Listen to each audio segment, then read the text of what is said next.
Hello hi అండి అందరికీ. అందరు బాగున్నారా? ఈ వీడియో వచ్చి ఈవినింగ్ వీడియో అండి. పాపం లోహితాకైతే ఇంటి దగ్గర ఆడుకోవడానికి పిల్లలైతే ఎవ్వరూ లేరు. అందరూ పెద్దవాళ్ళే. అండ్ చిన్నపిల్లలు ఉంటే కొంతమంది హాస్టల్లో అయితే ఉన్నారు. సమ్మర్ హాలిడేస్ కోసం లోహిత ఏమో కానీ నేనైతే చాలా ఎదురు చూస్తున్నాను. ఎందుకంటే లోహితతో ఆడతారు అని చెప్పేసి. తనకైతే ఏం టైం పాస్ కావట్లేదండి. ఇంక ఇలా కోళ్ళతో ఆడుకుంటూ మా అమ్మ అక్కడ బర్రెలు మేపుకుంటుంటే అక్కడక్కడ ఆడుకుంటూ ఇట్లా టైం పాస్ అయితే చేస్తుంది. పాపం రోజు కోళ్ళని కర్రతో కొడుతూనే ఉంటుంది.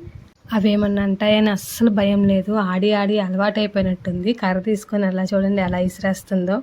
లోహితకి ఎక్కువ టైం పాస్ అయితే ఇక్కడే అవుతుంది. ఈవినింగే కదా సరదాగా అలా అమ్మతో పొలానికి తీసుకెళ్దామా అని చూస్తే ఎండలేమో ఫుల్ ఉన్నాయి. ఎండలకు తిప్పడం పాపని అంత మంచిది కాదు కదా. అందుకని పాపం ఇక్కడే అయితే ఉంచాను. కాలిగాలని పిల్లిలాగా అటు ఇటు తిరుగుతూనే ఉంటుందిలే కానీ పాపం బయటకు తీసుకెళ్ళమని మాత్రం అడగదు. ఇంట్లోనే ఎంతసేపటికి ఆడుకోవడానికి ట్రై చేసిద్ది.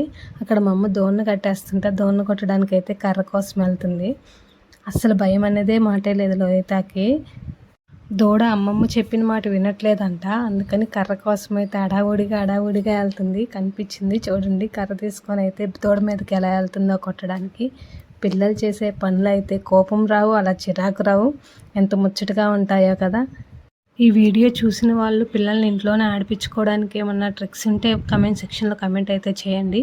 ఇంకా మన ఛానల్ ఎవరైనా సబ్స్క్రైబ్ చేసుకోకుంటే త్వరగా వెళ్ళి చేసేసుకోండి. అందరికీ బాయ్.